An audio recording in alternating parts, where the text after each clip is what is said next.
साल 1917 एक great scientist sir Albert Einstein ने यह दावा किया था कि ब्रह्मांड स्थिर है, इसका विस्तार नहीं हो रहा। लेकिन नई रिसर्चेस ये बताती हैं कि यूनिवर्स लगातार फैलता जा रहा है। लिहाजा नए साइंटिस्ट ने सर अल्बर्ट आइंस्टाइन के पुराने सिद्धांत को सिर्फ चुनौती ही नहीं दी, बल्कि गलत भी साबित किया। और नए वैज्ञानिकों का कहना है कि डार्क एनर्जी यूनिवर्स को एक्सेलरेट करती है, ब्रह्मांड को गति देती है, और ये डार्क एनर्जी एक नेगेटिव प्रेशर की तरह काम करती है। मींस एक रिपल्सिव फोर्स उत्पन्न हो जाता है और सब एक दूसरे से सेपरेट होने लगते हैं, यानी एक दूसरे से दूर जाने लगते हैं। हालांकि हमारे साइंटिस्ट इसके एक्चुअल सोर्स को खोजने में लगे हैं, और तब तक हम ये जान लेते हैं कि ब्लैक होल किस तरह बनते हैं, कैसे इनका विस्तार होता है।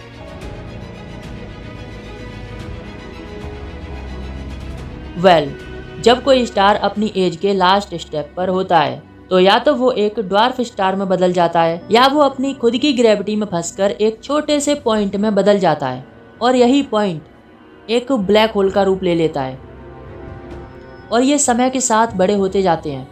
जैसे जैसे यूनिवर्स में टाइम स्पेंड होता जाता है, ब्लैक होल पुराने होने के साथ साथ और भी बड़े होते जाते हैं, अपने आसपास की सभी चीज़ों को अपने अंदर खींचने लग जाते हैं। वैज्ञानिकों ने गैलेक्सीज में ब्लैक होल को बड़ा होते हुए देखा है। लंदन के इंपीरियल कॉलेज में डिपार्टमेंट ऑफ फिजिक्स के प्रोफेसर डेव क्लेमेंट्स के मुताबिक डार्क एनर्जी का ब्लैक होल के अंदर मौजूद होना अब तक का सबसे हैरान कर देने वाला शोध है, क्योंकि इससे पहले ऐसा माना जाता था कि ब्लैक होल और डार्क एनर्जी का एक दूसरे से कोई लेना देना नहीं है। थियरी ऑफ जनरल रिलेटिविटी से एक black hole pure gravity field है जो इतना स्ट्रॉन्ग होता है कि इसकी अपनी एनर्जी ही इसका अस्तित्व है, और एक अजीबोगरीब तरीके से बड़े पैमाने पर स्टार्स को अपनी ग्रेविटी के जरिए असीमित बिंदु तक अंदर खींच लेता है। एक सुपर मैसिव ब्लैक होल हमारे सूर्य के द्रव्यमान से लाखों अरबों गुना तक बड़े हो सकते हैं, और ये अपनी गैलेक्सीज के सेंटर में छिपे होते हैं। लेकिन डार्क एनर्जी एक ऐसा पदार्थ है जिसको हम सिर्फ इमेजिन ही कर सकते हैं। आखिर यूनिवर्स हमें काला क्यों दिखाई देता है? यूनिवर्स में मौजूद खाली जगह किस चीज़ से भरी है? आखिर क्यों यूनिवर्स इतना फैलता जा रहा है? तो ऑब्वियसली ये डार्क मैटर हो सकता है, क्योंकि डार्क एनर्जी स्पेस टाइम में जगह बना रही है और स्पेस को फैला रही है, यूनिवर्स के फैलाव को एक्सेलरेट कर रही है। थ्योरीज के मुताबिक ये डार्क एनर्जी स्पेस टाइम को क्रिएट करती है, और स्पेस में एक इलेक्ट्रिकल फील्ड जनरेट होता है जो एक एम्प्टी स्पेस क्रिएट कर देती है और यूनिवर्स पर अपना स्पेस स्ट्रेचिंग इफेक्ट डाल देती है। Consequence of this idea is that supermassive black hole are source of dark energy, क्योंकि यूनिवर्स के विस्तार के साथ साथ उसका मास भी बदलना चाहिए। अगर यूनिवर्स का वॉल्यूम दोगुना हो जाता है तो इसका मास भी दोगुना हो जाएगा, ऐसा मानना है एक एस्ट्रोफिजिसिस्ट डंकन फराह का।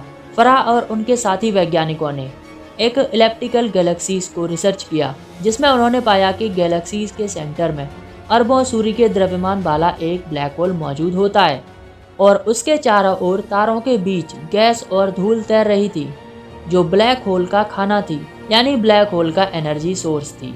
और ब्लैक होल उन सबको निगलकर ख़त्म कर देता है और अपना आकार बढ़ाता रहता है, और इस विस्तार की वजह है ब्लैक होल के अंदर की डार्क एनर्जी।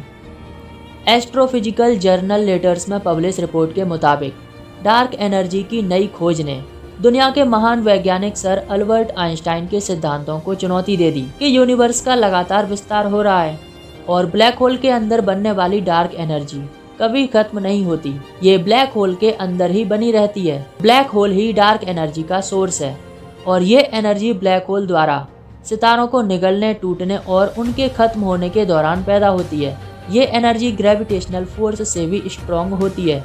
ये स्पेस टाइम में वैक्यूम एनर्जी के रूप में काम करती है जो ब्रह्मांडों को और दूर धकेल देती है। लेकिन ब्लैक होल के ग्रेविटेशनल फोर्स का विरोध करना थोड़ा मुश्किल है, क्योंकि उसके केंद्र में सब कुछ सिंगुलैरिटी में समा जाता है। लेकिन इसको भी गलत साबित नहीं कर सकते कि ब्लैक होल जिन भी चीज़ों को निगलता है तो उसका मास बढ़ जाता है और एक वैक्यूम ऊर्जा उत्पन्न होती है जो डार्क एनर्जी को जन्म देती है और एक ब्लैक होल का आकार बढ़ा देती है। ये वाकई में एक आश्चर्यजनक परिणाम है, क्योंकि जब बिग बैंग हुआ लगभग 13.8 अरब साल पहले, रिसर्च ये कहती है कि बिग बैंग के तुरंत बाद जो इन्फाइनाइटली हॉट प्लाज्मा था उसको ठंडा करने में डार्क एनर्जी ने मदद की, और साथ ही ये भी पता चला कि यूनिवर्स के विस्तार की गति कम होने के बजाय बढ़ रही है, यानी कोई अनजान शक्ति इसे एक्सेलरेट कर रही है। मतलब यूनिवर्स का एक्सपेंशन और भी तेज गति से होता जा रहा है, और जिस फोर्स के कारण इस यूनिवर्स का विस्तार हो रहा है उसे वैज्ञानिकों ने नाम दिया डार्क मैटर। ये डार्क मैटर की खुद की एनर्जी होती है जिसे डार्क एनर्जी कहते हैं। इसलिए इस यूनिवर्स का विस्तार जितना अधिक होगा, डार्क एनर्जी और डार्क मैटर बढ़ते ही जाएंगे।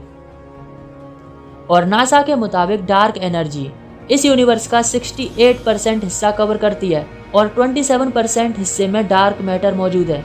इस यूनिवर्स में इसके बाद जो कुछ भी बचता है उसमें हमारा यूनिवर्स, तारे, धूल, गैस और गैलेक्सीज मौजूद हैं।